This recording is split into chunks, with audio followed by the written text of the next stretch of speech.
Hey, I'm William from the Zombie Star, and this week in comics, we are still catching up with a lot of really great titles, but actually have been caught up, and we did catch up with some of the weekly releases. So let's see what we've been reading this week in comics.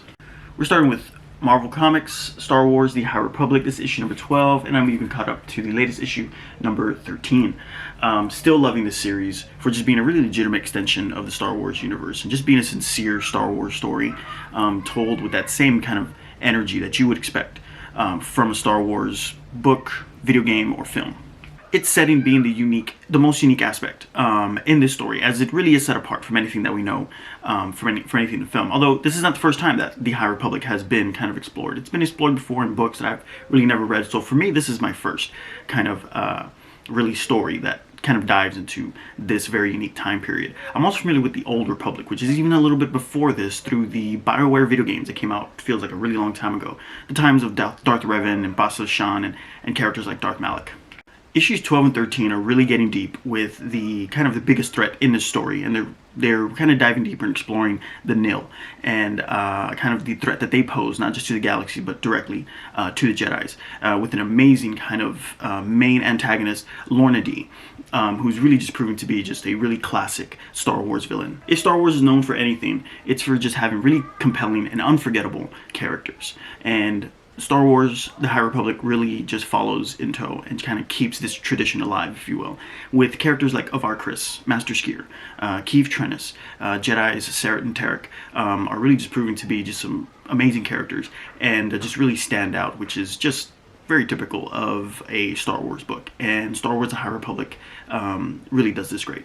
With its setting being one of the most crucial parts of the story, the artwork has really brought this unique era or setting or time period to life with some beautiful visuals. 13 issues in, and this just has not disappointed at all. Latest issue is just jam-packed with a awesome confrontation and some amazing action sequences that really just pop out through these panels. Really beautiful artwork. Love the cover for issue number 13, and even kind of this close-up cover of the main one, currently the main antagonist, Lorna Dee.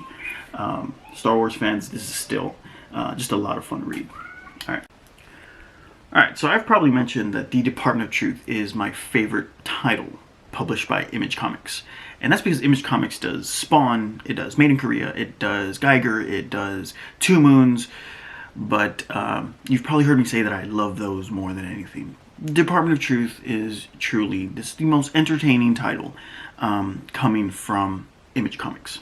I'll go as far to say that each issue is an experience in itself, and 14 and 15 really prove this to be true for me as a reader and a huge fan of this title. So for 15 issues, the Department of Truth has been exploring the concept of conspiracy theories and its impact on kind of our social climate and our, of course, political infrastructure, and how a very secretive department of the United States has been manipulating conspiracy theories to kind of control the flow of information, belief, religion, and has always been kind of very mysterious in what their intent is. And what their true goal is. Issues number 14 and 15, no spoilers at all, really reveal some major things about the Department of Truth and what it's actually trying to do. I love the concept of manifestation and mass hysteria when it comes to people's beliefs and how powerful these beliefs can become and how it can actually cause real life things to happen.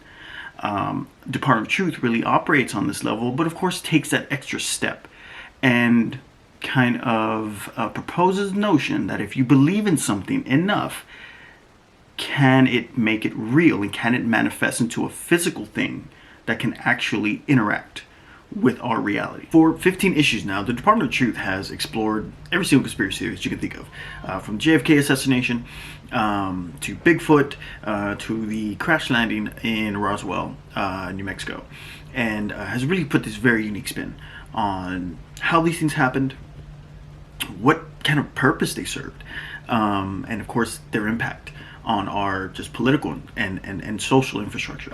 While the artwork is brilliant and absolutely delivering and helping like really support and push the story forward.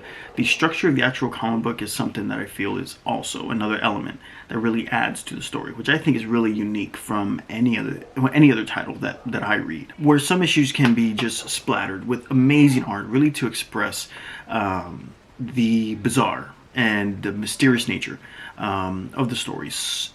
And some issues can just be literally reading through documents that really make you feel that you are unraveling this great mystery.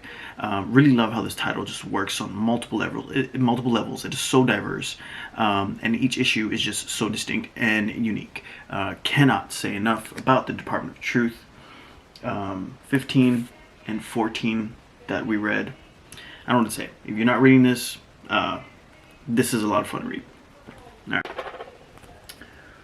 Alien issue number 8, back to Marvel Comics. I know I'm catching some glare here, trying to get this cover. I think if I slant it like that, it does pretty good.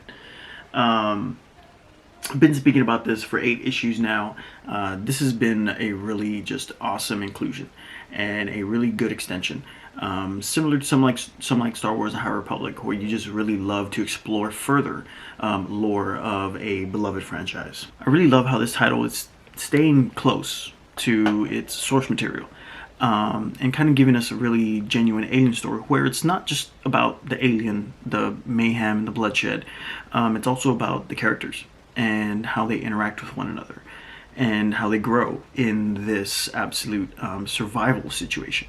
Issue number 6 closed out the first chapter of this story and is opening up a new arc where we are now in this rural setting, a peaceful moon farming community that has been victim of a crash landing.